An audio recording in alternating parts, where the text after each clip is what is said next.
ఇప్పటిదాకా ఒక లెక్క ఆంధ్ర పాలిటిక్స్లో, ఇప్పటి నుంచి ఇంకో లెక్క అన్నట్టు ఇటు అంబటి రాంబాబు ఇంటి మీద దాడి చేయడం కానీ, అలాగే జోగి రమేష్ వాళ్ళ ఇంటి మీద కూడా దాడి చేయడం కానివ్వండి, ఇలాంటివి సంఘటనలన్నీ చూస్తుంటే మీకు ఏ రకంగా అనిపిస్తుంది? మనం కూర్చున్నాం, వీడు కారు కొట్టి గుద్దేశాడు, ఆ పక్కన వచ్చి సైకిల్ మీద గుద్దేశాడు, వాళ్ళు ఇద్దరు దెబ్బలాడుకుంటున్నారు. గాయాలైంది మనకే.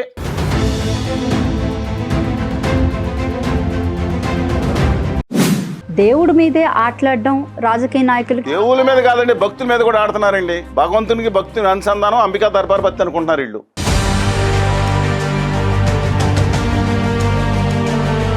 తిరుపతి తిరుమల దేవస్థానానికి సంబంధించిన లడ్డు ఏదైతే ఉందో, జంతు పదార్థం కలిసిన కొవ్వు లేదు అని చెప్పేసి నిర్ధారించిన తర్వాత ఎందుకైనా ఇప్పటి వరకు వచ్చి బయటకు ఒక స్టేట్మెంట్ కూడా ఇవ్వలేకపోయారు? ఒంటికి కారణం రాసుకుంటారు ఎంపీలారన్నారు. నేను బడ్జెట్లో సర్వనాశనం చేస్తే, ఆంధ్రప్రదేశ్ని దుర్మార్గం చేస్తే మాట్లాడుతున్నారా?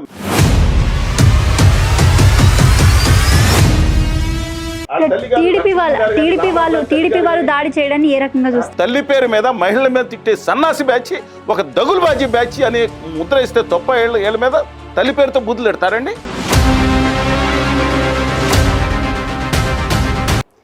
నమస్తే, వెల్కమ్ టు అవర్ ఛానల్. ప్రస్తుతం మనతో పాటు ఉన్నారు చలసాని శ్రీనివాస్ గారు. ఆయనతో మాట్లాడే ప్రయత్నం చేద్దాం. రెండు తెలుగు రాష్ట్రాల్లో జరుగుతున్నటువంటి రాజకీయాల మీద మాట్లాడే ప్రయత్నం చేద్దాము. నమస్తే సార్. నమస్కారం అండి, అందరికి నమస్కారం. ఎలా ఉన్నారు? పర్వాలేదండి, బండి నడుస్తుంది. మన విశాఖపట్నంలో అప్పలరాజు గారు దగ్గరికి పలకరిద్దామని వెళ్ళాం, మొలకత్ కుదరలేదు. ఈ రెండు రాష్ట్రాల్లో 1975 తర్వాత ఎక్కడైతే ఒక దుర్మార్గమైన పీటీ చట్టం ఉందో దాన్ని అంటే ఒక పొలిటికల్ యాక్టివిస్ట్ మీద పెట్టిన మొట్టమొదటి సంఘటన విశాఖపట్నంలో జరిగింది. అన్ఫార్చునేట్. దాని తర్వాత అక్కడ సమావేశం పెట్టాం. హోదా విభజన హామీ నుంచి డైవర్ట్ చేయమాకండి, బడ్జెట్లో సంగతి చూడండి పెట్టాం, కూడా సమావేశం పెట్టుకుని వచ్చాను. చెప్పండి. Okay, right. ఇంకా చూస్తున్నాం, ఇప్పటిదాకా ఒక లెక్క ఆంధ్ర పాలిటిక్స్లో, ఇప్పటి నుంచి ఇంకో లెక్క అన్నట్టు 2 రోజుల నుంచి చూస్తుంటే బాగా మీకు అర్థమయ్యే ఉంటుంది ఈ పాటికే. ఇటు అంబటి రాంబాబు ఇంటి మీద దాడి చేయడం కానివ్వండి, మాజీ మంత్రి అయ్యుండి, అలాగే జోగి రమేష్ వాళ్ళ ఇంటి మీద కూడా దాడి చేయడం కానివ్వండి, అంటే ఇలాంటివి సంఘటనలన్నీ చూస్తుంటే మీకు ఏ రకంగా అనిపిస్తుంది? అంటే ఓ పక్క నుంచి వైసీపీ పార్టీ వాళ్ళది తప్పనుకోవాలా, లేకపోతే టీడీపీ కార్యకర్తలు చేస్తున్నటువంటి విధ్వంసాన్ని ఏ రకంగా చూడొచ్చు అంటారు? ఒకటి మాత్రం సక్సెస్ఫుల్గా ఈ రాజకీయ నాయకులందరూ కలిసి మొత్తం ఇష్యూ డైవర్ట్ చేశారండి. బడ్జెట్ గురించి తర్వాత, బడ్జెట్ విషయంలో ఆంధ్రప్రదేశ్ జరిగిన నమ్మక ద్రోహం నైవంచిన, తెలంగాణకి వాళ్ళు చేసిన ద్రోహం ఇవన్నీ సైడ్కి వెళ్ళిపోయింది. ఇప్పుడు బడ్జెట్ గురించి మనం మీ తర్వాత అడుగుతానా, తర్వాత మాట్లాడదాం.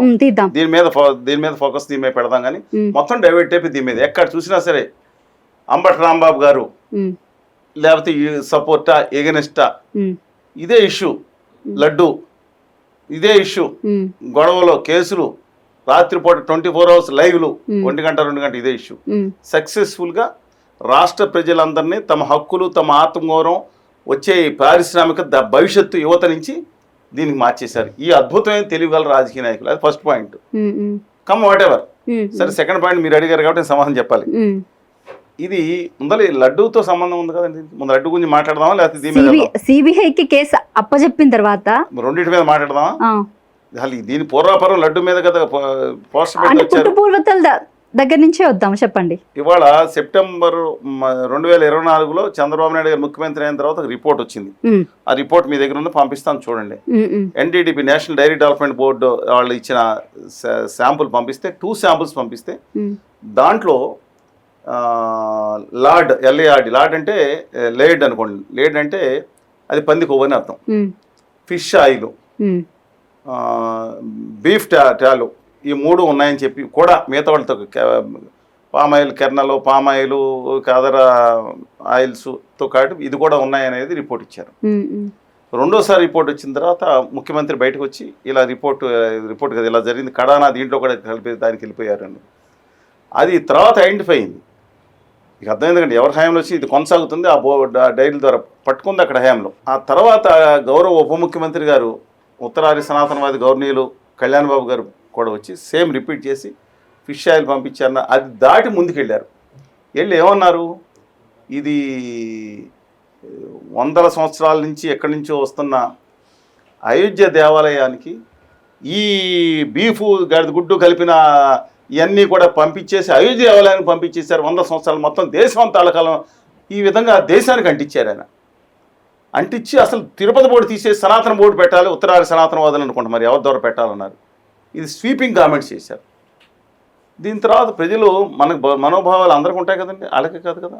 మా మనోభావాలు, నేనైతే భక్తుడిని, నేను మొన్న వెళ్ళాను, జనవరి 4వ తారీఖున తిరుపతిలో ఉన్నాను, నవంబర్లో వెళ్ళాను, అలా ముందుకు వెళ్తాను ఉంటాను నేను. అసలు మాకు అర్థం కాలేదు ఇది సెంటిమెంట్ ఇష్యూ. ఆ తర్వాత ఇక్కడ సిట్ వేస్తే అది కాదని సుప్రీంకోర్టులో కేసు వేస్తే సుప్రీంకోర్టు సిబిఐకి అప్పచెప్పింది. సిబిఐ కేసు సిబిఐని సిట్ వేయమంది. ఈ సిబిఐ సిట్లు ఎవరున్నారంటే ఒక CBI director, headed by CBI director. డైరెక్టర్కి అనుబంధంగా ఒక ఇద్దరు వాళ్ళ సిబిఐ ఆఫీసర్స్, ఇద్దరు స్టేట్ పోలీస్ ఆఫీసర్స్, ఒకళ్ళు ఎఫ్ఎస్ఎస్ఐ ఆహార నిపుణులు, మొత్తం 5 పైన సిబిఐ డైరెక్టర్. వాళ్ళ సిబిఐ వాళ్ళు 3 ఉన్నట్టు. వాళ్ళందరూ కూడా 15 నెలల పాటు శోధించి మళ్ళీ శాంపుల్స్ ఇంకో చోటకి పంపిస్తే ఇంకో శాంపుల్ ఇష్యూలో ఆ ల్యాబ్ నాకు తెలియదండి దాంట్లో అఫీషియల్గా వాళ్ళు దీంట్లో అసలు నెయ్యే కాదని తేల్చారు. అసలు నెయ్యే కాదు, నెయ్యిలో కల్తీ అవడం ఏంటండి, నవ్వుతారు. అసలు నెయ్యే కాదు ఇది, అసలు నెయ్యి కోసేనా లేదు దీంట్లో, పాలు నెయ్యి ఏం లేదు. ఎందుకంటే అసలు డైరీ అవసరం లేదనేది 3 సంవత్సరాల క్రితం నిబంధన మార్చేశారు. తేడా వచ్చినా మళ్ళీ వాళ్ళకి అవకాశం ఇచ్చారు. Come what ever. అసలు నెయ్యి కల్తీ అనేది కూడా మనం మాట్లాడుతాం. అసలు నెయ్యి లేనప్పుడు కల్తీ ఏంటండి, మీకు అర్థమైంది కదా. ఇప్పుడు మనకి ఎవరన్నా పాలు పంపించమని చెప్పినప్పుడు ఎక్కడి నుంచో జ్యూస్ పంపిస్తే దాని సంబంధం ఏంటి అసలు? జ్యూసో లేకపోతే మడ్డి ఆయిలో పంపించారనుకోండి, ఏం చేస్తాం? అందువలన సిబిఐ శోధించి ఒక రిపోర్ట్ ఛార్జ్ షీట్ వేసింది. దాంట్లో మొదటగా చెప్పింది ఏంటంటే, దీని ప్రకారం ఈ కొత్తగా వచ్చిన ఈ ల్యాబ్ రిపోర్ట్ ప్రకారం దీంట్లో టోటల్ ఇది నెయ్యి కాదు, టోటల్ అలా కల్తీ దిక్కుమాలింది వేరే బ్యాచ్. ఇది మోసం జరిగింది, 250 కోట్ల రూపాయలు జరిగిందని కనపడతా ఉంది. రికవరీ కూడా అన్ని అరెస్టులు అన్నీ నడుస్తూ ఉన్నాయి. కానీ దీంట్లో జంతు కొవ్వు కలవలేదు. జంతు కానీ ఫిష్ కానీ ఇది కానీ ఈయనిచ్చిన రిపోర్ట్ ప్రకారం కలవలేదు. కానీ అప్పుడు ముఖ్యమంత్రి మాట్లాడిన సందర్భంలో NDD national dairy development board ఆ ల్యాబ్స్ ఏదైతే రిఫర్ చేసి దాంట్లో యానిమల్ ఫ్యాట్ కూడా ఉందని 34-35 పేజీలో అదున్న రాసి పెట్టింది. అది కూడా నివేదిక ఇచ్చి అంతిమంగా మేమేం చేస్తామంటే రిస్ట్రైన్ చేసాం. అంటే ప్రాపర్లీ ముఖ్యమంత్రికి మాట్లాడిన దాన్ని ఉప ముఖ్యమంత్రి గారు గవర్నర్ సనాతనవాది గారు మాట్లాడిన దాన్ని ఆక్షేపించింది. ఇలా మాట్లాడతాం కాదు, ప్రజల సెంటిమెంట్తో ఉందని చేసి ఇది ట్రయల్ కోర్టు కంటే విచారణ కోర్టుకి దాంట్లో నిజంగా ఉందా ఇంకా మిగతా రిపోర్ట్స్ తీసుకొచ్చి దాన్ని మీరు విచారణ చేసి దాంట్లో ఉందో లేదో తేల్చండి, నిగ్గా తేల్చండి అని 36 మంది మీద నిందితుల కింద పెట్టి కేసు నమోదు చేయమంది. చేశారు. ఆల్రెడీ 4 ఎంతమంది చేశారు. బోలే బాబా, ఉత్తర ఆర్య సనాతనవాదులు జైన్లు, పెద్ద సనాతన అందరూ వాళ్ళే తగలబడ్డారు మన దేశానికి. వీళ్ళు ధర్మాన్ని కాపాడతారంట, వీళ్ళకేమో మన పురాణాలు ఉందంట, స్థానిక మన దేవుళ్ళే వద్దనే ఓ బ్యాచ్ ఉందా, సన్నాస్ బ్యాచ్, వాళ్ళకి అనుబంధంగా తర్వాత వీళ్ళు మొదలయ్యారు. ఇది వాళ్ళ సిచ్యుయేషను. ఇవాళ దీంట్లో ఏం జరుగుతుంది, ఒక బ్యాచ్ బయలుదేరి అసలు కల్తీనయ్య అన్నారు, మీరు క్షమాపణ చెప్పాలని వీళ్ళు గొడవ. ఈ యువతల బ్యాచ్ మీరు కల్తీనయ్య చేయలేదా అని, కాదు జంతుకోవు అన్నారని. వీళ్ళిద్దరు రాజకీయాల్లో బలైపోయింది ఎవరు తెలుసండి ఇక్కడ మనోభావాలు, ప్రజలు, మనం. అసలు మాకు అర్థం అవ్వట్లేదండి. వీడు మనం కూర్చున్నాం, వీడు కారు కొట్టి గుద్దేశాడు, ఆ పక్కన వచ్చి సైకిల్ పెట్టి గుద్దేశాడు. మీ మన నవ్వుగా ఉంటుంది. కానీ వాళ్ళిద్దరు దెబ్బలాడుకుంటున్నారు, మనకి గాయాలైంది మనకే. అసలు అర్థమవుతుందా మీకు? మనం దెబ్బతింది మనకైతే, వీళ్ళిద్దరు దెబ్బలాడుకుంటారు ఏంటి అసలు? అయితే ఇక్కడ ప్రధానంగా ఒకటి చర్చించుకోవాల్సిన విషయం ఏంటంటే, దేవుడి మీదే ఆటలాడడం రాజకీయ నాయకులకి ఈ మధ్య కాలంలో దేవుడి మీద కాదండి, భక్తుల మీద కూడా ఆడుతున్నారండి. భగవంతునికి భక్తుని అనుసంధానం అంబికా దర్బార్ భక్తి అనుకుంటున్నారు వీళ్ళు. మనకు అవసరం లేదు, బాగా అంటే అలవాటు అయిపోయిందని చెప్పాలి. అయితే పవన్ కళ్యాణ్ సైతం సనాతన ధర్మాన్ని కాపాడడానికి వచ్చిన సనాతనవాద అపోలజెటికల్ సనాతనవాది ఆమెన్ అన్నారు అని అన్న వ్యక్తి ఈ రోజు ఈ జంతు అంటే తిరుపతి తిరుమల దేవస్థానానికి సంబంధించిన లడ్డు ఏదైతే ఉందో జంతు పదార్థం కలిసిన కొవ్వు లేదు అని చెప్పేసి నిర్ధారించిన తర్వాత ఎందుకు ఆయన ఇప్పటి వరకు వచ్చి బయటకు ఒక స్టేట్మెంట్ కూడా ఇవ్వలేకపోయారు? మీరు హరిప్రసాద్ గారిని కానీ, కళ్యాణ్ బాబుని గారిని కానీ, కందులు దుర్గేష్ గారిని కానీ, నాదెల్ల మనోహర్ గారిని అడగాలి. నన్ను అడిగితే నేనేం చెప్తానండి, కాల్ డైవర్షన్ నెంబర్ కావాలంటే ఫోన్ నెంబర్ ఇస్తాను, మీరేమో ఆ నెంబర్కి డైవర్ట్ చేస్తే ఆప్ కతారమే కృపయా ప్రతీక్ష కీజియే, మీరు క్యూలో ఉన్నారు దయచేసి వేచి ఉండండి వస్తుంది, వేచి ఉన్న తర్వాత మీరు మాట్లాడండి. అంటే ఆయన్ని స్పందించకపోవడాన్ని అసలు ఏ రకంగా చూడొచ్చు అంటారు? ఆయన అసలు దేని గురించి అండి, ఆంధ్రప్రదేశ్కి హోదా విభజన హామీలు లేకపోతే నేను ఆత్మ ఏంటి ఆమరణ దీక్ష చేస్తా అన్నారు, చేశారా? ఒంటికి కారం రాసుకుంటారు ఎంపీలారు అన్నారు. నేను బడ్జెట్లో సర్వనాశనం చేస్తే ఆంధ్రప్రదేశ్ని దుర్మార్గం చేస్తే మాట్లాడుతున్నారా? మేము వెళ్ళొచ్చాం, ఆయన కనపడలేదు. ఆయన ఉత్తర వాళ్ళు దక్షిణాది మీద దండయాత్ర అన్నారు, దుర్మార్గం చేస్తున్నారన్నారు. ఏదో విధంగా ఆయన మాట్లాడుతున్నారా? వాళ్ళ రాష్ట్ర భవిష్యత్తు ప్రతి కాన్స్టిట్యున్సీలో 500 మంది చొప్పున ఇస్తాను, ప్రతి కాన్స్టిట్యున్సీకి 500 అంటే 2 సంవత్సరాలు అయింది. 10 లక్షల రూపాయలు ఇవ్వాలి, ఆ హోదా విభజన హామీలు ఇస్తే బ్రహ్మాండంగా డెవలప్ అవుతారు, 10 లక్షల మంది ఇండస్ట్రీలు అవుతారు, దమ్ముగా ఉండాలి అని మానేసిన ఆయన రూట్ మార్చి ఉపాధి ఎలాగో లేదు స్టెంట్ స్కూల్స్ పెట్టి స్టెంట్లు కొట్టుకోవాలా మేము ఆంధ్రప్రదేశ్లో? డైవర్సిటీ ఆయన అంటే నేనేం చెప్తానండి అసలు. ఆ తెలుగు హిందీ ఇది బీజేపీ అనేది హిందీ వాళ్ళ పార్టీ, హిందువుల పార్టీ కాదని కొండ బద్దలు కొట్టి నిజాయితీగా ధైర్యంగా మాట్లాడిన వ్యక్తి కళ్యాణ్ బాబు గారు, ఒక చేగువేర స్ఫూర్తితో. మరి ఆయన అది మాట్లాడుతూ మానేస్తే మనం ఏం చెప్తామండి? అలాగే ఆ హిందీ రుద్దొద్దు మన మీద అన్నారు, తెలుగు బిడ్డల మీద. మళ్ళీ పెట్టి ఈయన ఎవరైతే 99% ఆ స్థితికి తీసుకొచ్చారో, తెలుగు ప్రేక్షకులు వచ్చారో, ఆ తెలుగు కంటే హిందీ కంపల్సరీ అన్నట్టు మాట్లాడారు. నెసెసిటీ అంట. నెసెసిటీ ఈ ప్రపంచానికి వాళ్ళ నెసెసిటీగా ఉపాధి భాషగా మారిన ఇంగ్లీషు అవసరం. తెలుగు మనకి మన లైఫ్, మన జీవితం. ఈ రెండూ లేకుండా ఉత్తరారసన ఈ లిపి లేని హిందీ నేర్చుకోమంటే నేనేం చెప్తానండి? గౌరవనీయులు ఆనాటి అభ్యుదయ బాధని కళ్యాణ్ బాబు గారిని అడగాలి. కానీ ఈరోజు వారి సనాతనవాదిగా అపాలజెటికల్ సనాతనవాది ఆమెనుగా మారిపోయిన వారిని అడగాలి. కానీ నన్ను అడిగితే ఉపయోగం ఏంటండి? క్వశ్చన్స్ వాడు ఎందుకు డైవర్ట్ చేస్తున్నారో నాకు తెలియదు, ఎక్కడున్నారో తెలియదు. అందుకని ఎక్కడున్నారంటే ఎక్కడో చోట సమస్య మీద బహుశా షిప్ ఉంది కదండి, సీదా షిప్ కోసం చూస్తున్నట్టున్నారు. ఓకేనే ఆంధ్రప్రదేశ్ యొక్క విభజన బడ్జెట్లో నమ్మక ద్రోహం జరిగితే కడుపు మండిపోతుంది యువతకి. దాని గురించి మాట్లాడలేన్నారు, దీని గురించి నేనేం అడుగుతానండి? అంటే ఇటు బడ్జెట్ విషయం కూడా పక్కన పెడితే అసలు బడ్జెట్ అనేది తెర మీదకి రాకుండా చేసి ఇప్పుడు అంబటి రాంబాబు చేసినటువంటి వ్యాఖ్యల్ని తీసుకొని అంబటి రాంబాబు ఇంటికి నిప్పంటించడం కానివ్వండి, అలాగే జోగి రమేష్ ఇంటికి వెళ్ళడానికి కానివ్వండి, ఎలా చూస్తారు? అంటే ఈ డైవర్షన్ అంబటి రాంబాబు గారు అవుట్ స్పోకెన్ పర్సనాలిటీ. సరే, ఆయన వ్యక్తిగత వివాదాలతో నేను వ్యక్తిగత వివాదాలకు వెళ్ళండి, అది below the belt. Absolutely I don't want comment on that on any person. విధానాల మీద మాట్లాడదాం. రాంబాబు గారు నిన్న మనం మాట్లాడిన మాట దుర్మార్గమైన మాటలు, అన్యాయమైన మాటలు. అలాగే ఇంతకుముందు జగన్మోహన్ రెడ్డి గారి మీద ప్రభాకర్ రెడ్డి గారు మాట్లాడిన మాటలు దుర్మార్గమైనవి. ముఖ్యమంత్రి గారు ఉప ముఖ్యమంత్రి గారు ఉన్నప్పుడు ఇంతకుముందు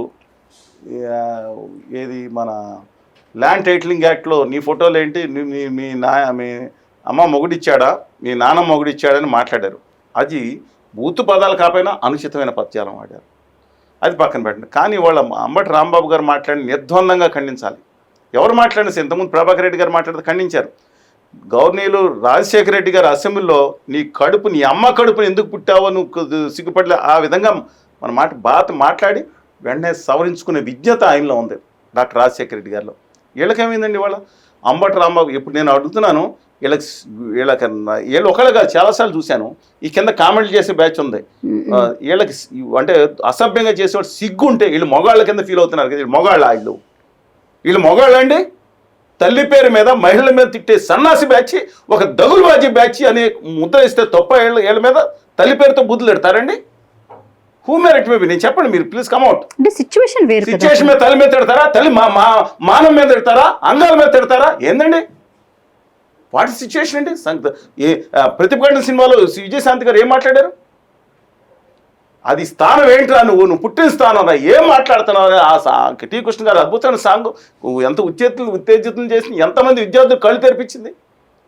ఇవాళ ఒక రాష్ట్ర ముఖ్యమంత్రిని పట్టుకుని ఆ రోజు తెలుగుదేశం అధికార ప్రతినిధి, తర్వాత ఆయన చూపించారు కదా కటరాజుకు మిగతా అంతా. ఆ రోజు నేను తెలియక బోసిటీకి మీనింగ్ అనే దిక్కుమాల పదం, దుర్మార్గ పదం మాట్లాడారు. పోలీసులు అరెస్ట్ చేశారు కదా, ఆయన ఇంటి మీద దాడి చేశారు కదా 3 సార్లు. నేను we should not support that type of things అండి. అది నా మీనింగ్ తెలియదు అన్నారు చాలామంది. తెలియదండి, అందరూ BOSC బోస్ అని డీకే అని పెడతారు చాలామంది. యాక్చువల్గా దిక్కుమాలిన పద్యాలు, అది తెలియదు. కానీ ఇది ఒక తల్లి, వీళ్ళు ఆయన మాట్లాడిన తర్వాత కొంతమంది మహిళలు కూడా వీళ్ళు తల్లి మీద మాడతామండి. నాకు అర్థంగా తిట్టుకుంటే వీళ్ళు తిట్టుకుంటాం. కానీ అబ్సల్యూట్గా అమ్మనమ్మ గారు కానీ వాళ్ళ తల్లి గారు, లక్ష్మమ్మ గారు కానీ, రాంబాబు గారి తల్లి గారు కానీ దాడి చేయడాన్ని ఏ రకంగా చూస్తారు? కమింగ్ ముందు ఈ పాయింట్ అయిపోయానండి, అది పాయింట్కి వస్తాను. ఇప్పుడు ఆ లక్ష్మమ్మ గారు తప్పు ఏం చేశారు? రాంబాబు గారు మా అమ్మగారు కానీ, చంద్రబాబు నాయుడు గారు అమ్మగారు కానీ వాళ్ళ మీద పడతామండి సిగ్గులేని బ్యాచ్ అంతా. సరే, కమింగ్ బ్యాక్, ఇది అబ్సల్యూట్గా ఖండించడమే కాకుండా పార్టీ కూడా డిసౌన్ చేసుకోవాలి, ఇది మంచి పద్ధతి కాదని. First first letters talk about that అండి. Next is next. ఇది చాలా దుర్మార్గం. ఇలాంటి పద్ధతులు మంచిది కాదు. అలా అసభ్యంగా చేసేవాళ్ళని రాజకీయాలు కూడా ఉండకుండా చేయాలి. అలాగే అసభ్యంగా కామెంట్ చేసే వాళ్ళ మీద ఒక 1000 మంది మీద కేసులు పెట్టి ముందు శిక్ష వేయండి. సేమ్ ఏదైతే వాళ్ళకి ఏదైతే శిక్ష రాంబాబు గారు మాట్లాడితే ముఖ్యమంత్రి గారు గొప్ప, నేను ముఖ్యమంత్రి గారి మీద మాట్లాడిన చెప్తే సామాన్యుడి మీద, స్వతంత్ర వ్యక్తిత్వం మీద తెల్లపల్లిరావు గారు మాట్లాడతారు, లేకపోతే సురేష్ గారు మాట్లాడతారు. ఏ పార్టీ వీళ్ళ మీద బూతులు పెట్టే బ్యాచ్ వీళ్ళని అరెస్ట్ చేయక్కర్లేదా? మీరు చెప్పండి. ఇంతకన్నా దారుణంగా పెడుతున్నారు కదా. వీళ్ళందరినీ ఫస్ట్ అరెస్ట్ చేయమండి. ఫస్ట్ రిమాండ్కి తరలించారు కదా, తరలించాలి కదా. వాళ్ళ ఒకళ్ళు కాదండి, 100 మంది పడుతున్నారు వీళ్ళని. అది ఇప్పుడు నాకు చెప్పం. అందుకని ఇది తప్పు. రెండో పాయింట్ ఏంటంటే చట్టాన్ని తీసి ఇప్పుడు కేసు పెడతాం తప్పు. కేసు పెట్టారు. భౌతిక దాడులు ఏంటండి ఇళ్ల మీద? జోగి రమేష్ గారి ఇంటి మీద నిప్పు పెడితే కాలి చనిపోతే ఎవడ బాధ్యతలు అవుతారండి? ఇంత దుర్మార్గంగా చట్టాన్ని చేతుల్లో తీసుకుని దుర్వినియోగపరిచినందుకు తప్పనిసరిగా రాష్ట్ర ప్రభుత్వం, ఇందాక వాళ్ళు ఎలక్షన్ చెప్పాలన్నా రాష్ట్ర ప్రభుత్వం బయటకు వచ్చి తప్పు జరిగింది, తన అడ్మినిస్ట్రేషన్లో ఫెయిల్ అయిపోయింది విషయం, దాన్ని ప్రోత్సహించేటట్టు ఉండటం అనేది తప్పు అని చెప్పి ఖచ్చితంగా క్షమాపణ చెప్పడం కాకుండా వాళ్ళ మీద కేసులు పెట్టాలి. ఏంటంటే భౌతిక దాడులు ఏంటండి? నేను రాంబాబు గారిని కొట్టారని రాశారు వాళ్ళ పేపర్లో. బుర్ర ఏమనుకుంటున్నారండి వీళ్ళు? అసలు చట్టాన్ని చేతిలో తీసుకుంటే రేపొద్దు నాలుగు కూడా తీసుకుంటారు. రేపొద్దున అంటే అప్పుడు కూడా చేసిన తప్పే. ఎవరిని భౌతిక దాడి చేసే అధికారం ఎవరు ఇచ్చారు? పట్టాభి గారి మీద రఘురామకృష్ణరాజు గారు ఎవరు చెప్పండి నాకు. Who is he? Deputy speaker. ఇంతకుముందు మన లోక్సభ ఎంపీ, మా ఎంపీగా ఉన్నారు ఆయన. ఆయన నేను కూడా నమ్మలేదు. ఆయన తీసుకుని కొట్టారు, అసలు చేతులు ఎత్తి బయటకు కొట్టారు, కాళ్ళు ఎత్తి కొట్టారు. ఇవాళ రాంబాబు గారిని కూడా కాళ్ళు ఎడదీసి కొట్టారు అంటున్నారు. వెరీ అన్ఫార్చునేట్ అని చెప్తున్నప్పుడు. అప్పుడు ఏదైతే రఘురామకృష్ణరాజు గారి మీద జరిగిందో, లేదా చంద్రబాబు నాయుడు ఇంటి మీద దాడి జరిగినప్పుడు జగన్మోహన్ రెడ్డి గారు ఏమన్నారు? ప్రజల్లో బీపీ వచ్చినట్టుంది, ఎవరిని తిడితే బీపీ వస్తే అలా చేశారు. ఆయనకి వాళ్ళు మాట్లాడారు. ఇలాంటి మా సపోర్ట్ చేసిన మాట్లాడకూడదు. మేము ఆ రోజు ఖండించాం, ఈ రోజు ఖండిస్తున్నాం. మాటలను తిట్టడాన్ని ఖండిస్తున్నాం.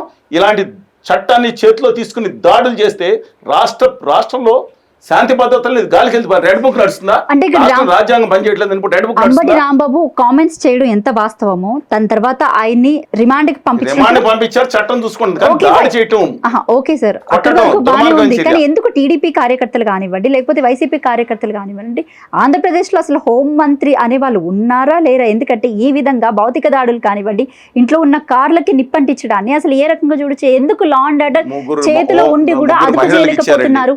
ముగ్గురు మహిళలకు ఇచ్చారు. మేఘతోటి సుచరిత గారు, వనిత గారు, ఇప్పుడు అనిత గారు. మొత్తం ప్రాస్ కూడా కలిసిందండి. సుచరిత గారు, వనిత గారు. అసలు ఎవరి చేతులు ఉన్నాయంటారు? I respect them. బట్ నేను భావించేది వాళ్ళ చేతుల్లో పూర్తిగా అధికారులు ఉన్నాయా? సకల శాఖ మంత్రులు వేరే ఉంటున్నారా? అడుగుతున్నాను. Just questioning. ఇవాళ రాంబాబు గారి విషయం అని కాదండి, ఎవరి విషయం అన్నా ఇంతకుముందు కూడా దాడి జరిగింది కదా, చూశారు కదా. ముందు కూడా సేమ్ దాడులు చేశారు కదా. పుట్టినరోజు నాడు RRR గారిని ఎత్తుకుపోయారా? అంటే పుట్టినరోజు అని సెపరేట్ సెంటిమెంట్ అని అంటలేదండి. బట్ ఇంట్లో భార్య పిల్లలకి ఉండదా? అకేషన్ టైంలో తీసుకెళ్ళిపోయారు. అదే లేకపోతే భార్య పిల్లలకు ఉండదా? వాళ్ళకి ఎవరు పిల్లలు ఉండరా? ఇవాళ కూడా రాంబాబు గారు అమ్మాయిలు ఇద్దరు. రాంబాబు గారు ఒక విధంగా చూస్తే ఆయన కులాల మతాలు రుద్దడం కన్నా అభ్యుదయవాదిగా ఉన్నారు. ఇద్దరు పిల్లల్ని ఇద్దరు వేరే వర్గాలకి ఇచ్చి పెళ్లి చేశారైనా. ఇట్స్ ఎంటైర్లీ డిఫరెంట్ అండి, దాంట్లో కాదు. కానీ ఈ విధంగా ఆయన ఒకటి సవరించుకుని క్షమాపణ చెప్పడం కాకుండా పార్టీ ఈ విషయాల మీద ఇలాంటి తప్పని చెప్పాలి. రెండోది రాష్ట్ర ప్రభుత్వం వాళ్ళ జోగి రమేష్ గారిని 83 రోజులు జైల్లో పెట్టారు. జోగి రమేష్ గారు చేసింది తప్పా లేదనేది నేను నిర్ణయించనండి, అది న్యాయస్థానాలు నిర్ణయిస్తాయి. తప్పు చేస్తే శిక్ష పడాలి. కానీ ఆ రోజు ఇప్పుడు తిట్టారనో లేదా ఆ కేసులో ఉన్నారు, ఏది లిక్కర్ దాంట్లో ఉన్నారని చెప్పి ఆరోపించారు. ఆరోపించిన వాళ్ళందరినీ తీసుకెళ్ళి ఇన్ని రోజులు జైల్లో పడేస్తున్నారా? చంద్రబాబు నాయుడు గారిని ఆ వయసులో అరెస్ట్ చేసి రాత్రి 11 గంటల వరకు ఇంటర్వ్యూ చేసి 2 గంటలకు 1 గంటకు లేపి వైద్యుల నిపుణుల దగ్గర తీసుకెళ్ళి మళ్ళీ 2 రాత్రి 11 గంటలకి ఇలా భయంకరంగా భౌతిక హింసకు గురి చేసినప్పుడు, వేధింపు గురి చేసినప్పుడు తప్పని చెప్పాం. ఇప్పుడు కూడా తప్పని చెప్తున్నాం. మీ యొక్క వ్యవస్థల్ని మీరు మళ్ళీ ఒకసారి చెప్తున్నానండి. వీళ్ళందరూ అనుకున్నట్టు జగన్మోహన్ రెడ్డి డోంట్ థింక్ ఆయన రాజశేఖర రెడ్డి గారు కోపన్నారని తెంపేసుకున్నానని చెప్పారు. జగన్మోహన్ రెడ్డి గారు రాజశేఖర రెడ్డి గారు కాదండి. అబ్సల్యూట్గా చెప్తున్నా, రాజశేఖర రెడ్డి గారు కాదు. ఎస్, లోకేష్ గారు కూడా చంద్రబాబు కాదు. మీకు అర్థమైంది కదా. ఆయన పప్పు అన్నారు, పప్పు కాదు. ఇవాళ ఆయన రెడ్ బుక్ ఏంటో చూపించారు ఆయన. బట్ ఇంకా వైలెంట్ బుక్ ఉంటుంది జగన్మోహన్ రెడ్డి గారి దగ్గర ఒకవేళ వస్తే చెప్తున్నానండి. అందువల్ల నేనేం కోరుకుంటున్నానంటే స్పష్టంగా మనం బయట నుంచి మాట్లాడుతున్నాం. ఆ పార్టీకి ఈ పార్టీకి తాలొగ్గి మాట్లాడాల్సిన పని లేదు, వాళ్ళకి తాబేదారులుగా మాట్లాడాల్సిన పని లేదు. ఆంధ్రప్రదేశ్ హక్కుల విషయంలో గట్టిగా ఎవరైనా నిలదీస్తే దమ్ము మాకు 34 సంవత్సరాల నుంచి ఉంది. అలాగే నిలబడి మంచి మాట. అందుకని ఒకటే చెప్తున్నాను, దయచేసి గుర్తుంచుకోండి, వ్యవస్థలను కాపాడండి. ఇప్పుడు రాష్ట్రంలో కనుక మీరు వ్యవస్థలను కాపాడితే వ్యవస్థలు మిమ్మల్ని కాపాడతాయి. ధర్మో ధర్మతి రక్షిత, ధర్మాన్ని వాళ్ళు కాపాడండి. మీరు ఒక 10 ఘటనలు వాళ్ళ మీద చేశారు అనుకోండి. 2014-19 జగన్మోహన్ రెడ్డి గారు మీ దగ్గర 20 మీ మీద 25 ఘటనలు చేశారు అనుకున్నాం. ఇప్పుడు మీరు 50 చేస్తే 100 జరుగుద్ది నెక్స్ట్ టైం. అప్పుడు ఎవరికి చెప్పుకుంటారు మీరు? ఇలా మాట్లాడతాను నేను. రాంబాబు గారు అసెంబ్లీలో కూడా, తర్వాత మిగతా వాళ్ళు కూడా, వాళ్ళు ఒక్కటి చెప్పండి నాకు, ఎప్పుడన్నా భువనేశ్వర్ గారు కానీ, భారతి గారు కానీ, బ్రాహ్మణి గారు కానీ ఎప్పుడన్నా అనుచితంగా బయట మీకు మీటింగ్ ఎప్పుడన్నా ఒక మాట వచ్చిందండి? ఎంత హుందాతనంగా ఉంటారు ఈ రాష్ట్ర ముఖ్యమంత్రులుగా కానీ, మంత్రులుగా కానీ, వారి భార్యలుగా కానీ, వాళ్ళ కంపెనీలు హ్యాండిల్ చేస్తానే ఎంత హుందాగా ఉంటారు. వాళ్ళు కూడా బయట తీసుకునే దుర్మార్గులు ఏమన్నారండి? ఎప్పుడన్నా ఎవరన్నా ఎక్కువ చేస్తే ఒక తప్పు మాట మాట్లాడారా? ఇక్కడ మీడియాని కూడా జగన్మోహన్ రెడ్డి గారిని అరెస్ట్ చేసినప్పుడు వైఎస్ఆర్ తెలంగాణ పార్టీ మాజీ అధ్యక్షురాలు శ్రీమతి షర్మిల గారు మాట్లాడి ఉంటారు, కానీ భారతి గారు ఒక్కరోజు కూడా తప్పుగా మాట్లాడలేదు. You should understand. అలాగే భువనేశ్వర్ గారు కూడా చాలా బాధపడ్డారు, తన హస్బెండ్ చేసి నానహింసలు గురి అవుతున్నప్పుడు కూడా బాధపడ్డారు. రైట్. అయితే ఇక్కడ మీడియాని ఏ రకంగా చూడొచ్చు అంటారు? ఓ పక్క నుంచి అంటే ఒకటే పార్టీకి వాళ్ళకి అనుగుణంగా ప్రచారాలు చేయడం, నేను బాధితుడిని విత్ డ్యూ రెస్పెక్ట్ జర్నలిస్టులు ఏమన్నా, ఎందుకంటే వారికి ఏం ఒత్తిడిలో తెలియదు. నన్ను బహిష్కరించారు 7 సంవత్సరాల నుంచి అప్రకటితంగా. నన్ను చర్చలకే, నేనేం తప్పు చేయలేదు, ఎప్పుడు అనుచితంగా మాట్లాడి నా హక్కుల గురించి విధానం గురించి మాట్లాడి వ్యక్తిగత విమర్శ చర్చల్లో చెప్పులు పుచ్చుకుని కొట్టింది లేదు, అవతల వాళ్ళని తిట్టింది లేదు. అలాంటిది యువతలో తిట్టిన వాళ్ళేమో వాళ్ళు పిలిచారు, వీళ్ళు జంపై ఇటు వచ్చారు, వీళ్ళు వచ్చి వీళ్ళ నాయకుడిని వీళ్ళ కుటుంబాన్ని తిడుతున్నారు, వీళ్ళు పిలిచారు, మళ్ళీ ఇటు వెళ్ళి అటు పదాలు తీసుకున్న వాళ్ళు ఉన్నారు. వాళ్ళతో వాళ్ళ ప్రయత్నాలు వాళ్ళు చేసుకున్నారు. మీడియాలకి వీళ్ళ పార్టీ వాళ్ళకి ఉండాలి కదండి. ఏ రోజు స్వతంత్ర వ్యక్తిత్వాన్ని చంపేద్దామని చూస్తున్నారు. కనీసం నా వాదన వినిపించే అవకాశం మీరు ఇచ్చారు. వాట్ ఎవర్ మీ టీవీ కానీ, I'm thankful to that, what ever it may B, to that extent. ఒక పార్టీకి అనుగుణంగా ప్రచారాలు చేయడం కానివ్వండి, వాళ్ళకి సంబంధించిన వరకు ఇక్కడ దాడులు జరిగిన ప్రతిపక్ష పార్టీ అయి ఉన్నా కూడా, ప్రజెంట్ గవర్నమెంట్లో ఉన్నటువంటి పార్టీ అయినా కూడా, అంటే ఇక్కడి నుంచి తప్పున్నా కూడా వీళ్ళని విమర్శించకుండా ఇటు తప్పు చేసిన వాడిని ఎక్కువగా ప్రచారం చేయడాన్ని ఏ రకంగా చూస్తారు? రోల్ వెళ్ళి మధ్యలో మొరపెట్టుకున్నట్టు నేనే బాధిస్తుండే మీరు నేనేం చెప్తాను అడుగుతారు. నేను ఏ విధంగా చెప్పను? ఆ పిలిచే 1% కూడా ఆపేస్తారు.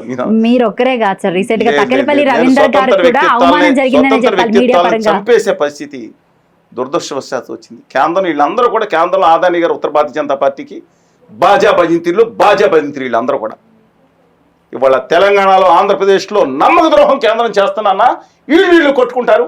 కేంద్రాన్ని నిలదీసే దమ్ము కానీ, ధైర్యం కానీ, నిజాయితీ కానీ ఎంతమందికి ఉందో రమ్మనండి.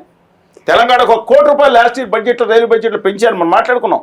1 కోటి రూపాయలు పెంచితే వాళ్ళకేమో ఎవరికి గుజరాత్కి 8,400 కోట్లు పెంచితే ఒక్కళ్ళు బయటకు వచ్చి మాట్లాడారు. వీళ్ళు వాళ్ళని తిడతాం, వాళ్ళు వీళ్ళని తిడతాం, వీళ్ళు వాళ్ళని తిడతాం, పాపం బండి సంజయ్ గారిని వీళ్ళు తిడతాం, రేవంత్ గారిని వాళ్ళు తిడతాం, మధ్యలో బూతులతో స్పెషల్ అట్రాక్షన్స్. టీఆర్ఎస్ ఏందండి నాకు అర్థం కాదు. ముద్రగడ పద్మనాభన్ రెడ్డి కాపులకి అన్యాయం జరుగుతుంది ఆంధ్రాలో అని చెప్పేసి ఒక కామెంట్ చేయడం జరిగింది. దాన్ని ఏ రకంగా చూస్తారు? బేసిక్గా ఆయన ఒకప్పుడు కాపు కదా. ఆయన చెప్పిన మాటతో ఏకీపిస్తున్నాను. అన్యాయం జరిగిన మాట వాస్తవం. రామ్ మనోహర్ లోహియ గారు ఎప్పుడో మేము పుట్టకముందే చెప్పినట్టున్నారు. ఇక్కడ ఆంధ్రప్రదేశ్లో నెంబర్ ఆఫ్ రీజన్స్ ఏదన్నా కానీ నెక్స్ట్ అధికారంలోకి రావాల్సింది కాపు తెలగ వాళ్ళు చెప్పంటారని ఎప్పుడు చెప్పారు. ఒక నాయకుడు అధికారంలోకి వస్తే మొత్తం కులం అంతా వచ్చేసిందని నేను భావించను. అందులో వాళ్ళు సామాన్లు ఎంత బాధపడతారో, టాప్ క్రీమ్లో ఉన్న 0.01% 99% లాభాలు కలపడానికి మరి ఏ రకంగా ఆ రోజు అడ్డుకుండా ఎవరండి? నీలం సంజీవ్ రెడ్డి గారు కదా. ఆల్రెడీ ఉన్నారు కదా, కలపడం ఏంటి? ఇంతకుముందే ఉన్నారు కదా. 2 సార్లు తీసేసింది ఎవరు? లెక్కలు తీయండి. ఎవరు తీశారు? కాపులు బీసీలుగా ఉన్నారు. ఇన్ఫాక్ట్ మీరు మెడ్రాస్ ఏ ముఖ్యమంత్రి తీశాడు? 2 సార్లు ముఖ్యమంత్రులు ఎవరు తీశారు? ఎవరు వాళ్ళు? అది దాని మీద చర్చ జరగాలి. గౌరీలు ముద్రగడ పద్మనాభం గారు నాకు లేఖ రాశారు, నా దగ్గర కూడా ఉంది, కలిసి పనిచేద్దామని చెప్పారు విభజన హామీల కోసం. నేను చేస్తాను ఉన్నాం. బట్ ఈ చూస్డ్ బికాస్ నాకు బాగా సన్నిహితులు, మిత్రులు, పెద్దలు. దాసరి నారాయణరావు గారు మా ఊరే, చాలా సన్నిహితంగా ఉండేవారు. ఆయన భావాలు కూడా నేను మీ ఇద్దరం మాట్లాడుకుంటా ఉండండి. ఆ రోజులు ఆయన కూడా బయలుదేరితే ఆయన్ని చిరంజీవి గారిని మన ఎయిర్పోర్ట్లో ఎలా ఆపేశారు చూశారు మీరు. I know about these things and in length. But నేను ఆయన అన్న దాంట్లో ఇప్పుడే గుర్తుకొచ్చిందండి. అంటే ఇప్పుడు కళ్యాణ్ బాబు గారిని రోడ్డు మీద ఆపేసినప్పుడు ఆయన ఏ కమ్యూనిటీ అండి? కాపు. మరి నేను అడుగుతున్నాను, ఇది వాళ్ళ ఒకళ్ళకి అన్యాయం జరిగినప్పుడు లేదా ఒకళ్ళ కేసులో పట్టుబడ్డప్పుడు కులాలు వస్తాయా? నేను అడుగుతున్నానండి. తీశారు కదా సార్. ఎవరు తీశారు కదా? నిన్న రీసెంట్ గా వైసీపీ మాజీ ఎమ్మెల్యే కాసు మహేష్ రెడ్డి గారు. సరే, ఆయన రాజకీయం కోసం మాట్లాడుకోవచ్చు. ఇవాళ నిజంగా న్యాయం కావాలనుకుంటే, నిజంగా అన్యాయ పని నేను ఒకటే చెప్తాను, కులానికి మొత్తం ఇస్తే కదండి, దాంట్లో వెనుకబడిన వర్గాలకి, దాంట్లో వెనుకబడిన ఉన్న వాళ్ళకి, ప్రతి ఒక్కళ్ళకి అనేక కమ్యూనిటీలు అందరూ న్యాయం జరగాల్సిందే.